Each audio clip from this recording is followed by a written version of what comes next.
Sejarah Pekan Jerantut boleh disusur seawal kurun ke-20 apabila bandar ini menjadi lokasi persinggahan utama penduduk Melaya untuk menggunakan jalan darat dari Kuantan yang terletak di sebelah pantai timur ke Kuala Lumpur yang terletak di pantai barat. Di Pekan Lama Jerantut berlaku pertemuan akses pengangkutan darat iaitu pengguna Jalan Raya Federal Route 2 dan juga jajaran rel kereta api dari Gemas ke Tumpat Kelantan. Kerana itu juga nama asal Jerantut adalah Simpang 4 sebelum ianya ditukar kepada Jerantut bermula pada tahun 1914.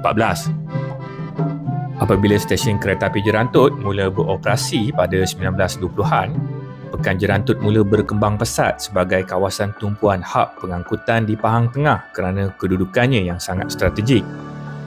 Pada tahun 1982, sejarah sekali lagi tercipta apabila Jerantut berkembang menjadi daerah di bawah pentadbirannya yang tersendiri berbanding dahulunya diletakkan di bawah pentadbiran Pejabat Daerah dan Tanah Kuala Lipis.